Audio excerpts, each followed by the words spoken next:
Batman vs. Superman Dawn of Justice is a 2016 American superhero film based on the DC comic book characters of Batman and Superman. It is a follow-up to the 2013 Man of Steel and the second installment in the DC Extended Universe. The film was directed by Zack Snyder and written by Terrio and David S. Goyer, and features an ensemble cast that includes Ben Affleck, Henry Cavill, Amy Adams, Jesse Eisenberg, Diane Lane, Laurence Fishburne, Jeremy Irons, Holly Hunter, and Gal Gadot. Batman vs. Superman Dawn of Justice is the first live-action film to feature both Batman and Superman together, as well as the first live-action cinematic portrayal of Wonder Woman. In the film, criminal mastermind Lex Luthor manipulates Batman into a preemptive battle with Superman, with whom Luthor is obsessed. The film was announced at the 2013 San Diego Comic-Con after the release of Man of Steel. Snyder stated that the film would take an interpretation from the Batman comic book series The Dark Knight Returns by Frank Miller, but clarified they would follow an original premise. The incarnation of Batman in the film is different from the character's previous portrayal in the Dark Knight trilogy, serving as a cinematic reboot of the character. The film is also inspired by the narrative elements from the death of Superman. Despite turning a profit, it performed well below expectations and received generally unfavorable reviews from the critics for its tone, story, pacing, and characterization, though some praised its visual style and acting performances, particularly those of Affleck and Cavill. Now, I haven't personally loved the DC Extended Universe. It's always tried to replicate, unsuccessfully, the success of the Marvel Cinematic Universe, but instead lives in its shadow. Whereas Marvel has taken its time and taken years to build their characters with individual films, some good, some bad, but eventually it led to the Avengers tie-ups, the DC have rushed these film series. They've thrown characters at you as if you know them already very well, so here they are. And I can only imagine the Warner Brothers execs licking their lips as they thought of the prospect of all the money they'd make when they put Superman and Batman on screen together for the first time. Man of Steel failed as a film in 2013 because it tried to portray Superman as a darker, more broody type of superhero after the wonderful Dark Knight trilogy series. This film failed miserably as it just didn't understand the concept of who Superman is. Superman is a hero. He's a hopeful character. He's a character of the daylight, where Batman is a character of the night. Why would you want to make him, frankly, depressing? So instead of fleshing out Superman, they decided to throw Batman into the mix. And this is where you lose me. Batman doesn't work within the extended DC universe. I don't even like him in the Justice League. Here is an ordinary man, yes, albeit with immense wealth and intellect and fantastic fighting skills, but he's just like you and me. He's a normal man. And now you're putting him up against a godlike creature, an alien from another planet, a man impervious to the normal laws of science. Now, I've never been an outright fan of the Superman character. I completely understand why he's popular, and I completely understand why he was created. But I prefer my characters more real, more gritty, more dark, which Batman is. I've always found the Superman character to be somewhat schmaltzy. Yes, he's good. Yes, he can fly. Yes, he can shoot lasers from his eyes. But he's just lacks depth for me. In saying that, though, I will always respect the Superman character and the role he has played within comic book canon. Now, yes, for some many fans, putting the two of these iconic characters on screen seemed like a good idea. But instead, we have an overblown and frankly just disappointing movie. And need I say more about Martha? Oh, Martha. And the ending with Superman's supposed death. Of course we knew he hadn't died. There's too much money to be made from the character. And just the way the dirt levitates atop of Clark's coffin. I frankly found it corny. Batman vs. Superman has always been interpreted as an allegory of a contemporary American politics, particularly America's response to the 9/11 disaster. Writing for Screen Rant, Andrew Dice wrote, Bruce, like so many political figures and nations, given up the moral high ground, rationalized his extreme methods as necessary, and identified as an enemy he does not seek to understand, and abandoned the spirit, if not the explicit values, upon which his country, rather than upon which his mission, was founded.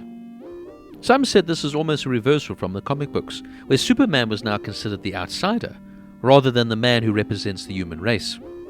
Some noted that the Martha scene makes Batman see Superman as a human for the first time, as he'd never seen Superman vulnerable. He'd never seen him as just another person. He saw him as an enemy.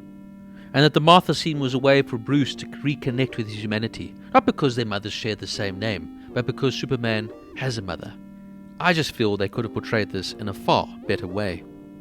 Ben Affleck himself said, "The idea of showing accountability and the consequences of violence and seeing that there are real people in those buildings, with the scene of Bruce Wayne and the Battle of Metropolis." Now, Henry Cavill reprises his role as Clark Kent Superman from The Man of Steel. He, of course, is a Kryptonian survivor and a journalist for the Daily Planet who uses his extraterrestrial abilities to protect humanity. This film addresses the deconstruction caused by Superman and Zod in Metropolis as part of The Man of Steel. It was criticized for being too extensive for Superman, which Snyder responded, "I was surprised because that's the thesis of Superman for me, that you can't just have superheroes knock around each other and have there be no consequences." And what the public perception of Superman is in the film, Cavill said, "In this movie everyone has a split into different directions as how they feel about this alien. Some people love him, some people hate him, other people fear him, other people see him as a tyrant." When asked how Superman has evolved since Man of Steel, Cavill said Superman himself isn't that different. He does, however, have to deal with a new set of problems, because now he has been revealed to the world. The film is more about how the world in general, and Batman in particular, sees this alien, and less about the evolution of Superman. Cavill describes Superman and Batman as being two sides of the same coin. They have the same goal, but use very different methods of achieving it. Understandably, that leads to their clash with one another, and their conflict is a historic moment. Now, Ben Affleck was controversially chosen for Bruce Wayne Batman in this film. He himself was reluctant to take on the role, saying he didn't feel he fitted the traditional mold of Batman. Snyder cast an older Batman to be a more layered juxtaposition against the younger Superman, while bearing the scars of a seasoned crime fighter, but retaining the charm that the world sees in the billionaire Bruce Wayne.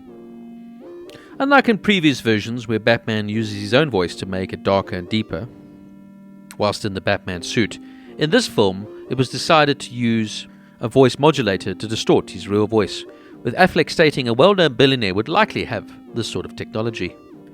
When asked what makes Batman in this film different from the previous portrayals, Affleck said, "Batman is a little older, he's a little bit more world-weary, he's been around the block once or twice, so he's a little wiser, but he's definitely more cynical and a little darker and more jaded." Adding that Batman has gotten more exposed to violence and the criminal element of the world over time. This film's Batman was heavily influenced by Frank Miller's The Dark Knight Returns. Now, albeit Affleck tries his best in the role, I just never found him quite believable as the Caped Crusader. He lacks the panache, he lacks the depth that you need to play Batman. Whereas I loved the casting of Cavill as Superman, although I didn't like the direction that they took him in. Amy Adams reprises her role as Lois Lane, the reporter for the Daily Planet, and of course love interest to Clark Kent. Adams stated that Lois is still a sort of the key to all the information. She's the girl going out and getting it, figuring it out, and putting it all together, and all of that. So she's very much involved. On the relationship between Clark and Lois, Adams stated, "You can see they've been in a relationship for a while, so it was great to develop that sort of intimacy." She also described Clark Kent as being Lois Lane's connection to humanity. She may have tunnel vision, but she's good at her job and moral standards. When we met her before, she would do anything just to get the story. Now Clark has initialized some faith in humanity in her. Her relationship with Clark is the closest thing she has to anything faith-based.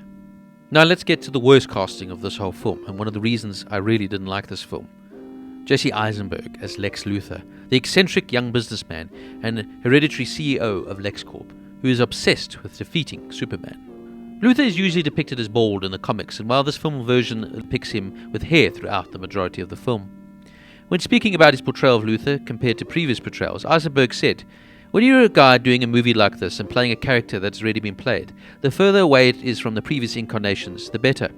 Because chances are, especially with a guy like Gene Hackman or Kevin Spacey, you're not going to get favorably compared." Eisenberg explained his character's background as having a core of reality, saying that Luthor has a backstory that's tragic and an inner emotional turmoil. Eisenberg described Luthor as a narcissist of the first order, but complicated in a way as well as that he is terribly troubled and competitive and vengeful. He looks at Superman not as somebody to destroy, but as a genuine threat to humanity. Now Eisenberg is just plain irritating in this film. He is annoying. He is not remotely believable as the methodical, cold-hearted, ambitious Lex Luthor. Instead, here he is portrayed as a gibbering madman, with a strange mix of the Joker and the Riddler, with a little bit of Mark Zuckerberg to add some flair. For me, it's a very, very poor rip-off of Heath Ledger's Joker. Finally, we also have an appearance from Gal Gadot as Wonder Woman. This is the first time, of course, Wonder Woman was seen on screen, and Gal Gadot, I feel, perfectly encapsulates the character. But we'll get more about her when we review the Wonder Woman movies. I also can't say I particularly loved Holly Hunter's take on June Finch, the United States Senator from Kentucky, who heads the political argument of Superman in his action. Surprisingly, the choice of Jeremy Irons as Alfred Pennyworth just does not work for me, and he just doesn't come across as the likable and believable Alfred. Overall, Batman vs Superman is a disappointing film. I try to approach it with an open mind. Yes, I don't like Superman that much, and yes, I don't like the idea of Batman and Superman being together on screen, but I thought, let's give it a go. Let's give it a chance, see what happens. And frankly, I was just let down. Over-bloated, over the top, with no heart. Batman vs Superman: A New Dawn gets a 5 out of 10.